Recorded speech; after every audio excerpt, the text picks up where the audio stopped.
Hi, I'm Dexter Cousins, Managing Director of Tier 1 People. COVID-19 is presenting the biggest challenge that the fintech industry has faced yet, and people's jobs are at risk. So we've teamed up with Fintech Australia to bring you the Fintech Talent Marketplace. It's a LinkedIn group and platform where job seekers can connect with hiring managers, talent acquisition teams, and founders of fintech here in Australia. We're also going to be providing you with a load of cool stuff like videos, webinars, and tools and strategies to help you get back to work quickly. In this video, I'm going to share with you the concept of product market fit and how by applying those principles, you can really maximize the job search. Make sure you subscribe for future videos, and to sign up to the LinkedIn group, please check out the comments below. So first of all, thanks everybody for coming along to this session. If you have lost your job, first of all, my thoughts are with you. It's a pretty tough time, but today, this is really to give you the tools and the tactics so that you can get in control of the job search. One of the challenges that I find when it comes to a job search, and I've been saying this for quite about 5 years now, is that recruiters and job boards really are kind of like the worst approach that you can take, or the least effective approach that you can take to finding a job. So I want to kind of run through a couple of things with you. So the first one is, who are Tier 1 people? Well, if you don't know us, we're actually Australia's leading fintech executive search firm. We work with companies like Revolut and help them launch here. It was founded by myself in 2016. I've actually been in recruitment now for 21 years. So this is my third downturn. And through that time, I've seen, I guess, look, a number of things in which, and a number of ways in which people can really accelerate the job search. I think most importantly, though, what I've realized through those 3 downturns and what I've seen is really what businesses are looking for when they're hiring during these times, as well as what's the most effective way to get back to work, and some of the things that people do that really aren't quite or not relevant, or are going to actually limit their chances of getting the next gig. In terms of helping people over that 21 years, I think I've done something like 25,000 career management chats and discussions, and I've helped literally thousands and thousands of people find work. What I bring to you today is really, I guess, the culmination of all of that, and a lot of strategies that I've actually applied in my own business since I founded it in 2016. So all of this stuff that I share with you today is stuff that I do in my business. It's stuff that I've seen everybody who's actually applied it come out the other end and find work within a 30-day time frame for consulting gigs, and a 60 to 90-day time frame for permanent positions. So the first thing that I want to cover is really to get people to change the way that they think about job hunting.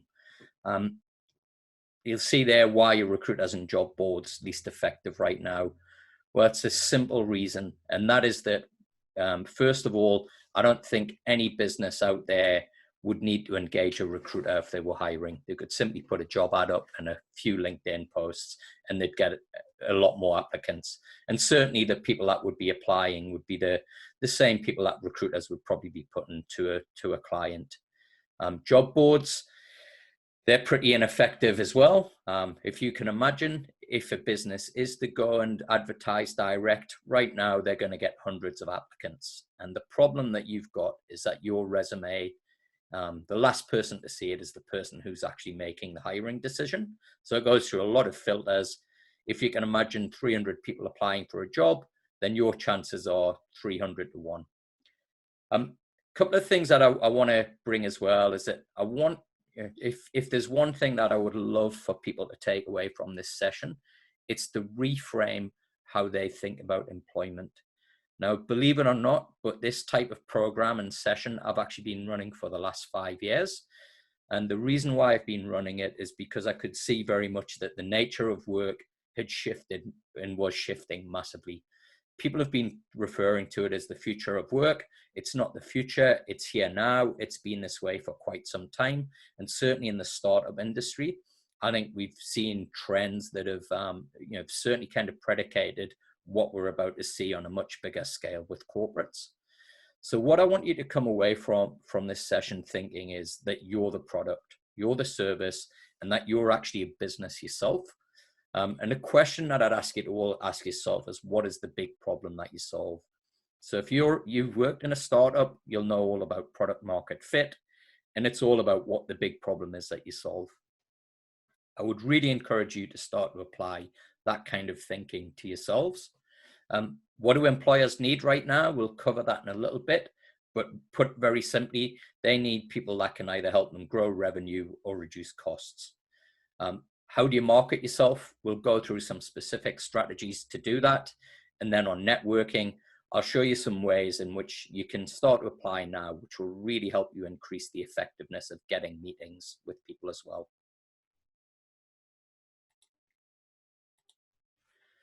So look, going back that bit around why recruiters and job boards aren't going to help. Look, I don't think any recruitment or any business is going to be paying agencies fees right now to go and find them the same people that can find themselves.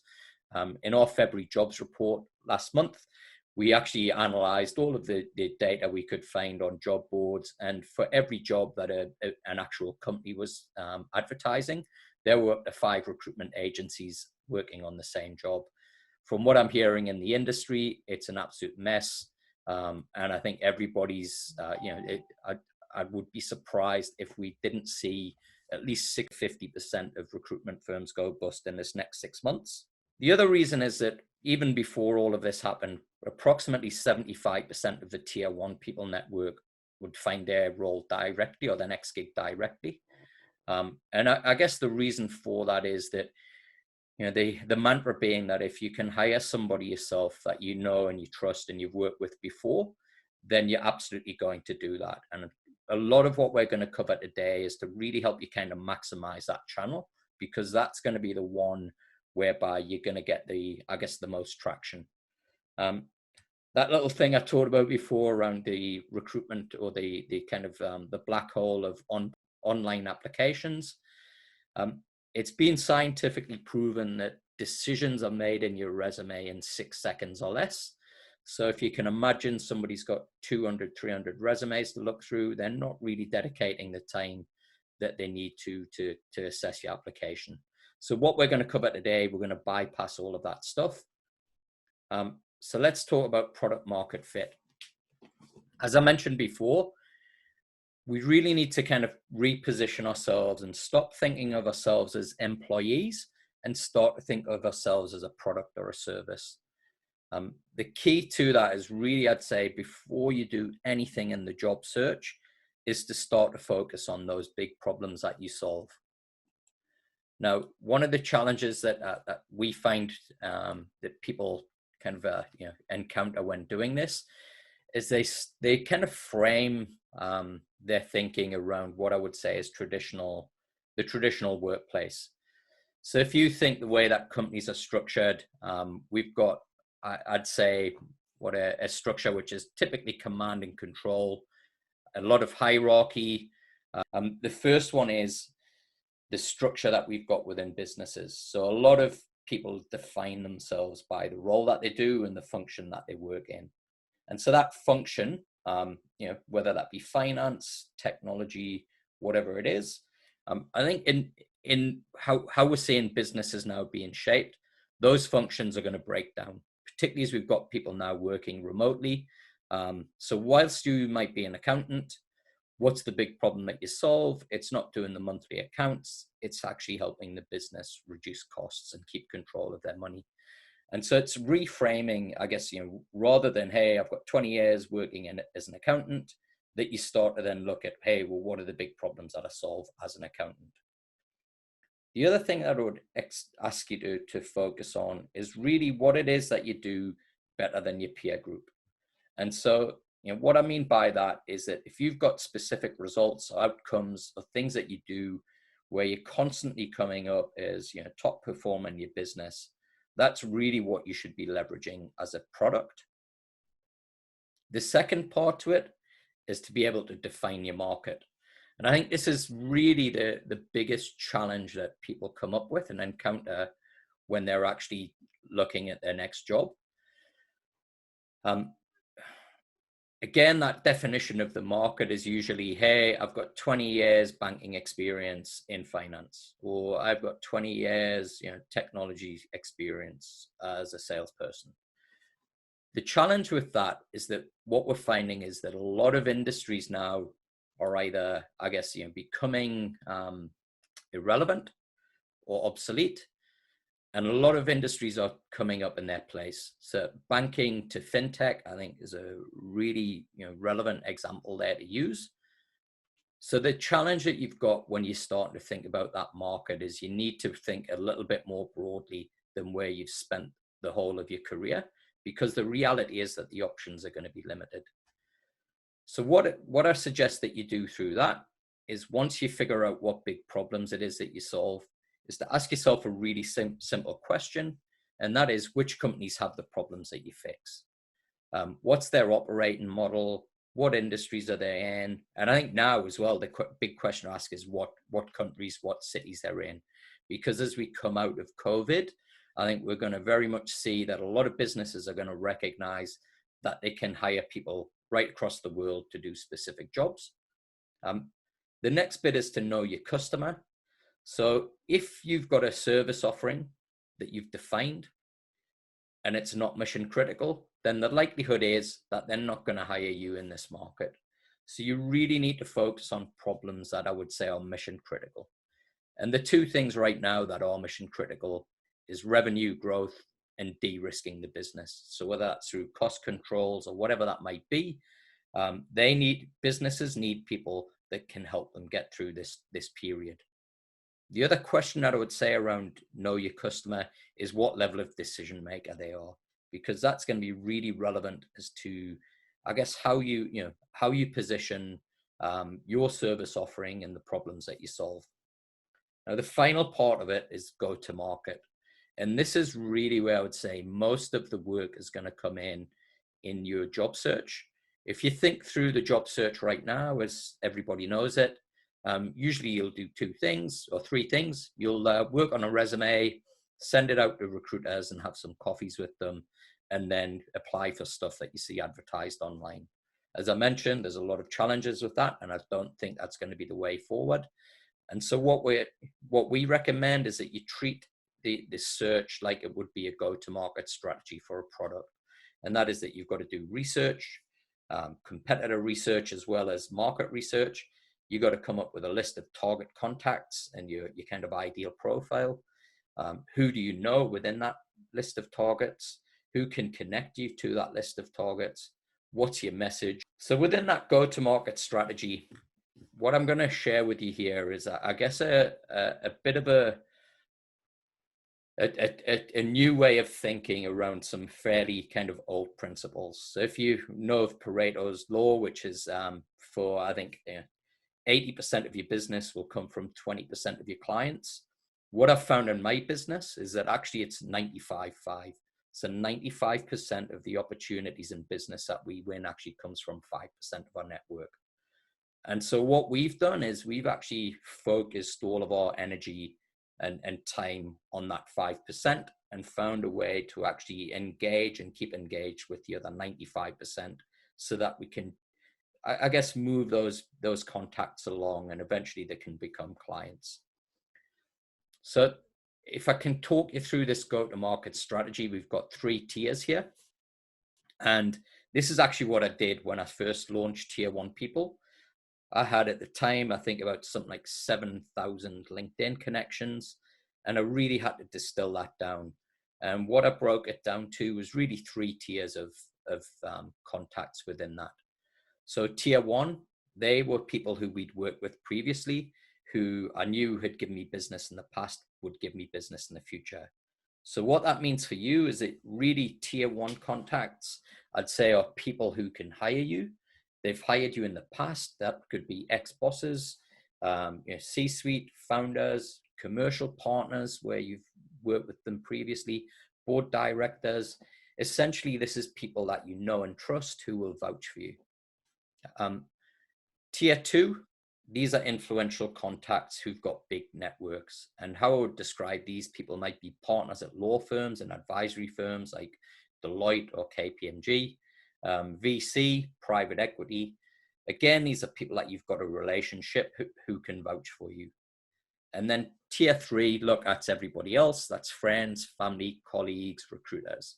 That's a really kind of low touch, high volume approach, whereby really what you're doing is you're just messaging people and broadcasting. But the approach with tier 1 and tier 2 is very different. That's a high touch, very personal approach that I'm going to run through some things with you now. So what I want to talk about with this approach is, before we go into it, just to give you a little bit of a rundown as to the approach that we kind of developed or we use within our business versus what is a traditional marketing and selling approach. So if you look on the left, that's a typical funnel where you've got a lot of activity and a lot of volume at the top end, but it really doesn't generate really any results. So if you can look at that, you've got, all the time that you're spending on resumes and applications and meeting recruiters.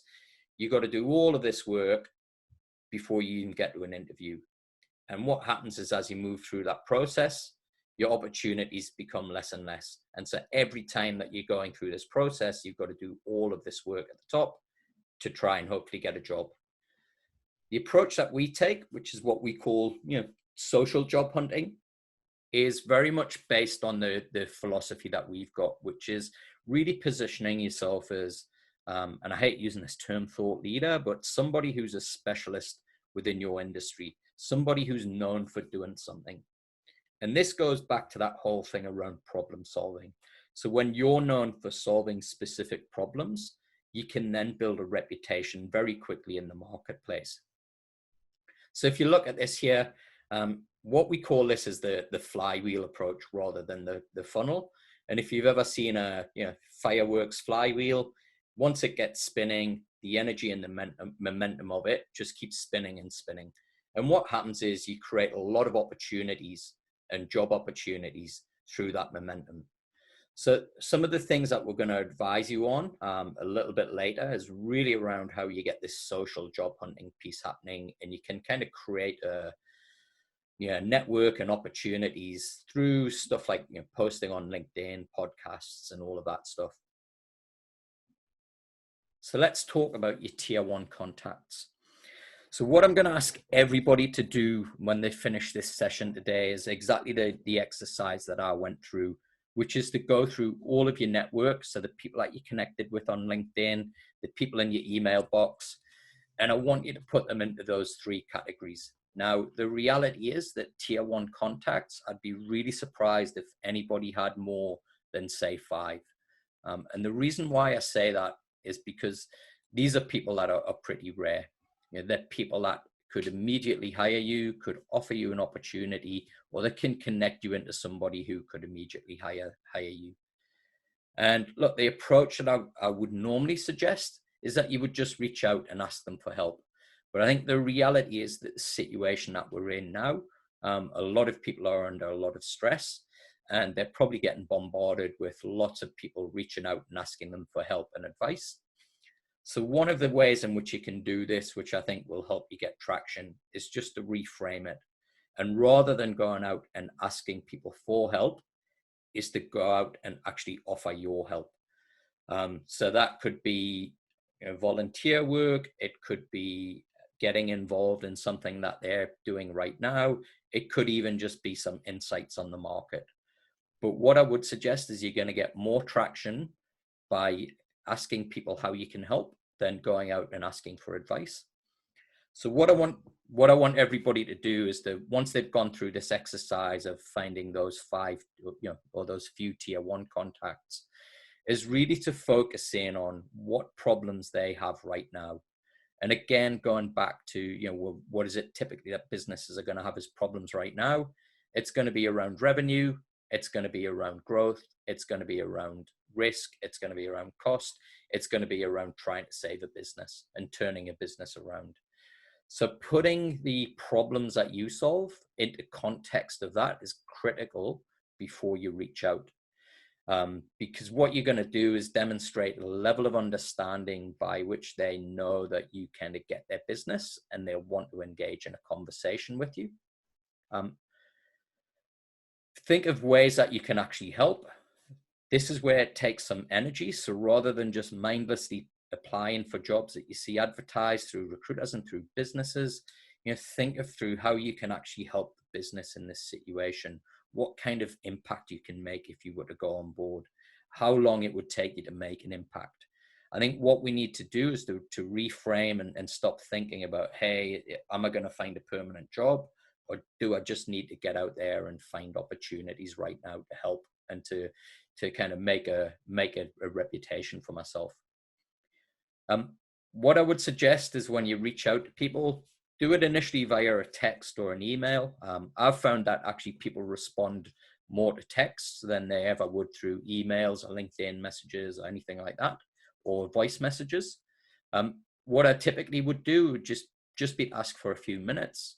And what I would frame it as is, rather than, as I've mentioned, asking for help, it's usually I would frame it as, hey, I've got a business opportunity that I wanted to run by you, or I've got some ideas that might be able to help you in your business. Do you have a few minutes to chat? Once I get that 5-minute chat, what I'm then looking to do is really get them or get to understand what specific challenges they're facing at that point, and then see if there's an opportunity for me to help out.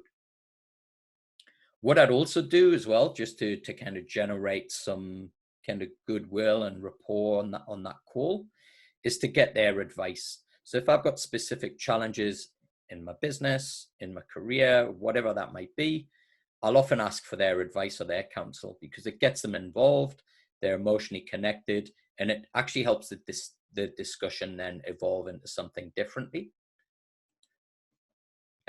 Always look for ways to create value. And again, instead of asking for a job, pitch your ideas on how you excuse me, how you can help them in their business. I'd say probably now around about 300 requests per week of people asking me to help them find a job. And it's really, really, really stressful. And it's hard to actually kind of acknowledge and respond to all of those requests. However, when I get somebody who actually contacts me with an idea to help or to help me in my business, it's like a breath of fresh air, and I feel energized, and it's, and I want to actually engage with that person. So if you want to differentiate yourself, I would say that the two things that I would recommend would be pitch your ideas and offer your help with your tier 2 net contacts. So as I mentioned, these are going to be people who are partners in law firms, partners in professional services firms. They could be suppliers of yours, IT providers. Typically, they're people who have got great networks. So if you think of a partner in a law firm, incredible network. Partner in a Big Four advisory firm, incredible network. They've got influence as well. So when they make a recommendation for someone to meet, then typically people will take on that recommendation. So how I would or suggest that you approach them is, first of all, again, to reach out and ask how you could possibly help them. Let's not forget, they might be worried about their job right now. They might be facing a redundancy as well. And so if we go out and ask them for help, we're probably not going to get much engagement. And also, they've probably got about 30 to 50 other people asking for this. Some of the questions that I would suggest that you ask, just really to engage them. What are they hearing on the market? Which companies might actually be acquiring and looking to grow at this point? Because the reality is that it's typically going to be businesses with money who are going to look to hire at this point. Which companies have capital? Where are they seeing the demand? Also ask things like, who could you introduce them to, and who can they introduce you to? So again, it's coming with gifts. If you're somebody who can say, hey, I've heard that such and such a company might need your services, somebody's going to be a lot more receptive to that call than people that are actually just bombarding them and asking them to, I guess, give them information. Tier 3, look, this is your kind of high volume, low touch strategy. This is where you'd play the numbers game. So all of that stuff that I've told you that isn't very effective, still keep doing it. Apply for the jobs online, send stuff to resumes. send your resumes out, send resumes to recruiters. That's a high volume game. So try to keep it high volume, low touch. What you don't want to be doing is spending lots of time meeting with recruiters who can't help you. Here's the reality. Most recruiters now are fighting for their jobs and they're trying to look busy. And so they're offering their help to people who want a job. That's great. But the reality is, they can't hire anyone. And so, they've got KPIs to hit. They're looking at really trying to fill up their time. It's not going to be very productive, and you need to focus your time actually speaking to people who can give you a job. What I would suggest is with that tier 3, it's definitely a good idea to ask for referrals and intros. So social job hunting. I touched on this before when we were talking about the flywheel. And what I want to really talk to you about here is, completely different way of thinking of promoting yourself. Now, if you think of anybody that's out there sending a resume, the best analogy that I can give you as to how irrelevant it is that if you were in business and you decided that your marketing strategy was to come up with a 4-page brochure that you were then going to send out to lots of potential customers and just wait for all of the phones to ring and for the business to come in, you'd probably get sacked. The reality is that that's exactly the same process that people are going through with their careers and when they're sending out resumes. The challenge that you've got is that, first of all, job ads aren't very descriptive, so they give you a lot of fluff and don't tell you specifically what they're looking for. And then you've got to try and figure out what that is by basically, giving anything from 1 to 10 pages of information, which most of it is irrelevant. And you're trying to guess and hope that if you put everything on there, they might see that one thing that is relevant. So what I'm going to suggest is that you start to kind of modernize that approach and look at, first of all, how are people actually engaging with a resume? Well, they're not printing it out on A4 sheets of paper anymore and reading it. In fact, most people, certainly when they were commuting to and from work, would probably be looking at your resume on this. And if you've got 10 pages of stuff, which is all in boxes and all cramped up, people aren't going to read it. So what we recommend is, happy for you to keep the resume, but make sure that you put a 1-pager as a cover page on it that's really easy to read on a smartphone and pops out with those achievements and where you're currently working. So to give you some context, so there's been a lot of studies around resumes done, and they've done heat maps on the screen as to where people's eyes go. So the first thing that they'll look at is where you've worked at most recently or where you're working at currently. Then they'll look at where you were prior to that, and then your education. So the key is to get your current position right to the top. Don't bother with 4 to 5 paragraphs of who you are and why you're great and why you're collaborative and all these things. Just get on where you've been, what you've done, and 2 or 3 achievements, and then put your second position or your second most recent position below that. In terms of I guess how it's delivered, I've actually seen and prefer people who put a pitch deck together. It's great for a laptop and a desktop. It shows a bit of a different approach, and it really helps to articulate what your value proposition is and that problem solving piece that we talked about earlier. If you support, let's say, a resume with a pitch deck that's got a 1-pager, then what you're going to find is that you're demonstrating some key skills that are required right now. And that is, 1, being able to articulate clearly what you can do. 2, put that into a format that's easily digestible and you can communicate easily with people. And 3, that you're showing a bit of intuition to do something a bit differently and unique. In terms of the actual getting traction, so if you're on LinkedIn, you need to get posting regularly, and Twitter as well. We find that I'd say LinkedIn, Twitter, and Medium are the 3 media, and probably WhatsApp are the mediums that we find best for business and for careers. In In terms of what you post, so if you are going to share content, actually make some form of comment about it. There's nothing more frustrating than somebody who just posts stuff that they haven't read. Actually read it, digest it, share it, make some observations, and start to hijack. If you see me posting stuff, start to hijack it with some comments and thoughts yourself. And then what I would suggest is, once you start doing that, is to start creating content on your areas of expertise. So that can be articles, white papers. You could even start a podcast. You could do videos. The more that you do that, the more that you're going to get to engage people with your value proposition and the big problem that you solve in more digestible ways than just, I guess, a resume.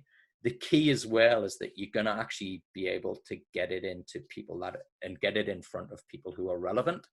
So recruiter, they can be the gatekeeper to your resume, but they're not going to stop executive looking and seeing your profile on LinkedIn and reading something that you've written. Nearly all of the business that we get comes through this approach.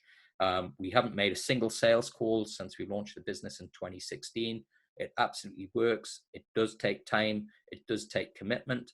But if you start it now and you continue this through your rest of your career, you're going to have a lot of advantages over anybody else who's coming onto the marketplace. Right. So to kind of wrap things up, because I'm conscious of time, we're kind of running over the 30 minutes. Key steps. Look, first one is to get product market fit. As I mentioned to you at the beginning, if that's the one key thing to do, then it's that. Number two is to focus on your results. So that product market fit piece, what we want to really do is to focus on, hey, well, where have you got the results from that? What are the outcomes that you've got? Where do you create value? Where do you create growth? Where can you help a business? The third step is to offer help and don't ask for a job. The more that you reach out to people to support and help them, the more chance that you're going to get them to engage with you. And the reality is that, look, the key step here to getting meetings is actually to engage with people. And the way to engage with them is to actually give them something rather than asking them for something. So, I've made a big push on this on LinkedIn over the last 5 years. Every time somebody asks me just to catch up for a coffee, it actually costs my business anywhere between $500 to $1,000. So it's not just the coffee. And the reality is, I'm giving free advice and they're getting a lot of value from it. So when you start to think of things in those terms, are people in this environment going to actually engage with you, or are they just going to ignore you? If you offer your help, there's a much greater chance that they'll want to engage with you. And the final step, look, is test, measure, and learn. I mean, everything that we've talked about today, product market fit, focusing on outcomes and results, test, measure, learn. This is all stuff that people would be doing in startups and in businesses. So it's really, what I would say, is time to kind of apply all of those learnings to the most important asset that you've got, and that's yourself and your career.